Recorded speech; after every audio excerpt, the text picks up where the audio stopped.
to White Mountains today. This is an interview I've been waiting all morning to do because I'm really excited about the topic. We do have Cathy Sherman from Sherman Farm in East Conway. And if you are a Valley local native, or maybe you're just passing through, if you've ever gone on East Conway Road, you've passed Sherman Farm. And of course, if you've turned off to go back into Freiburg, you've passed your beautiful gardens with all the pretty flowers, and you're also home to the corn maze. A lot of.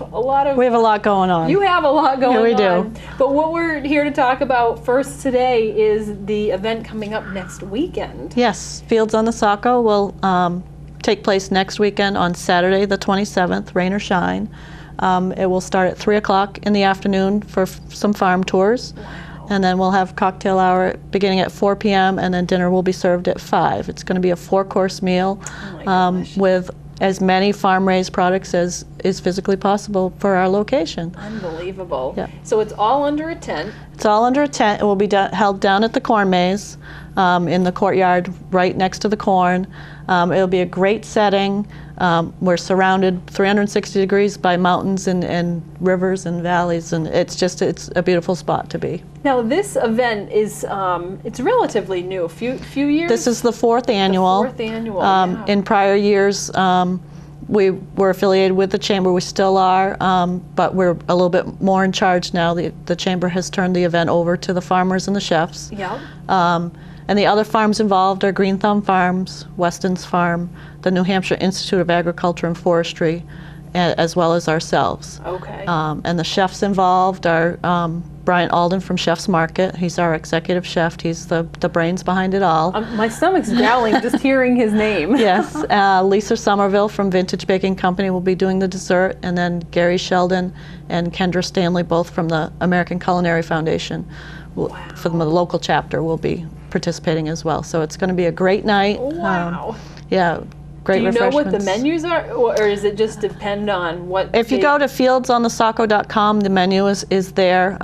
We're doing a mixed grill, which will be beef tenderloin, as well as a fresh trout, which is will be farm raised somewhere locally in the state. I'm not sure where that's coming from, as well as a chicken sausage, which is from Misty Knoll Farm in Vermont. Oh so, my goodness! And then the salad, of course, and the appetizers and the dessert.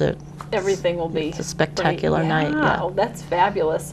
So, will there be any, or the table setups and everything? You said you have a few more seats available. We do. We have a few tickets available. They're $125 a person. Part of that ticket price will be going to a beneficiary.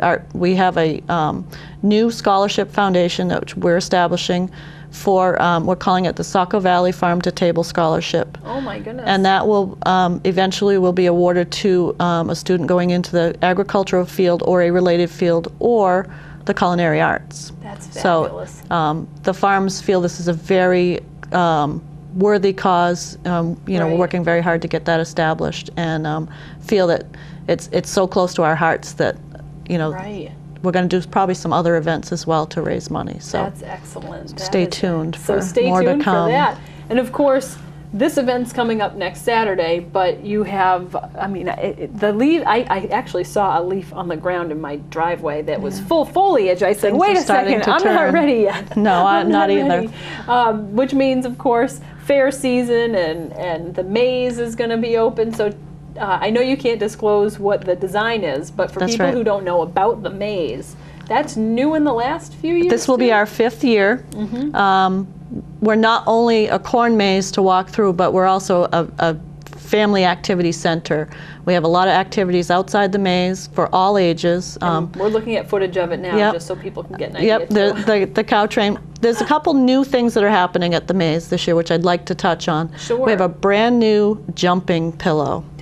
And to describe a jumping pillow, I would say it is a ground level air-filled trampoline. Okay. And it's very, very large. Oh my God. It's 33 by 67 feet. It's huge. We can get 25 to 30 people on it. the limit says you can get 40, but it would probably be small children. But, right. So there can be 15 to 20 people on it at a time, jumping their hearts away. No way. It's an awesome, awesome attraction. That's really cool. The other thing is we have a new ride, which will be similar to the cow train, but it will be family oriented, so an entire family can go on it. It's called the grain train. The grain train. The grain train.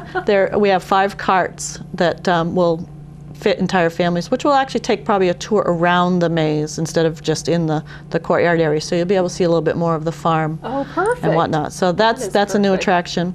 And we have changed our admission structure. Everybody will be $9 a person if they do the maze, $6 per person if they choose not to do the maze. Okay. But all the activities will be included except for the corn cannons. Okay. So for $9 you get to do all cannon?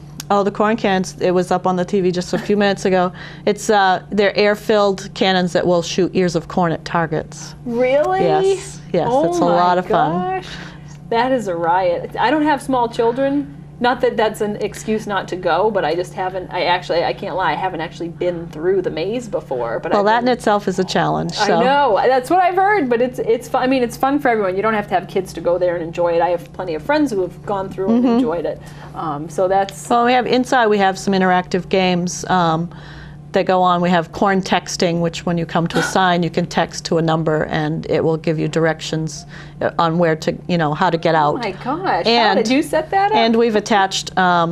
We scramble a word of the day, a 10-letter word of the day. If you get all 10 signs, you can unscramble the word, and you can win some kettle corn. So really? It's kind of fun. Oh my goodness! So there's always something going on. Yeah. So we're trying to make the maze interactive, and therefore it's attractive to all ages. Right. Right. And of course, in the off season, when you're not doing those 2 huge events, the farm stands open all the time. Open year round. We're closed just 4 holidays of the year. Are those your recipes for like cookies and all sorts? Yeah, from my mom. Are you the one baking? Oh no, back there no, baking? no. I have a staff that does that. Oh my gosh. Awesome staff.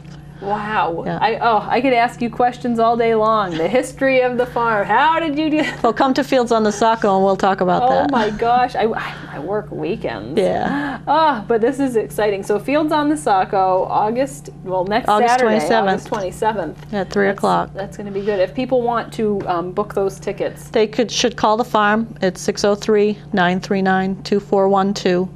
Or you could call Green Thumb Farms during the week. They're open Monday through Friday at 207-935-3341. Perfect. And you can also order them through the chamber if need be. Okay, great. Well, this is excellent. Kathy, thanks so much for your you're very time. welcome. This is wonderful. I'm excited for everybody who gets to go. And like I said, I'm hungry just hearing about all of this fun. For viewers out at home, please take advantage and head on over to Sherman Farm any time of the year. And we'll be right back with more on White Mountain.